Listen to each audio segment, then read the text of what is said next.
Pernah ngotot minta cerai, duka baru saja meliputi hidup Nita Thalia.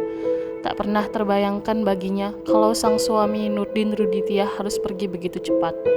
Nurdin menghembuskan nafas terakhir pada Jumat 15 Januari 2021 karena penyakit komplikasi.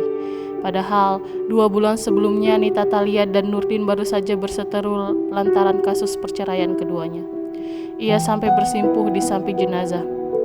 Nita Thalia juga menceritakan momen haru saat putrinya lihat jenazah Nurdin untuk terakhir kali. Datang langsung ke rumah sakit, Nita Thalia mengaku jika ia sempat melihat jenazah sang suami.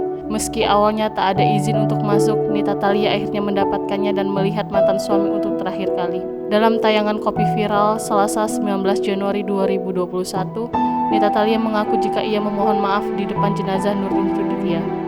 Sebagaimana diketahui sebelumnya, mantan pasangan suami istri ini memang sempat terlibat konflik panas menjelang persidangan cerai. Di tengah kesedihan kehilangan mantan suaminya, Nita Thalia bahkan mengaku jika sebenarnya ia masih sayang dan cinta pada suaminya itu. Rupanya selama ini sosok Nurdin Ruditya digambarkan sebagai suami yang perhatian pada keluarga. Khawatir dengan kondisi anaknya setelah kepergian sang mantan suami, Nita Thalia menjelaskan jika saat ini putrinya sehat. Bahkan Nita Thalia melihat jika putrinya sudah cukup tegar dan menerima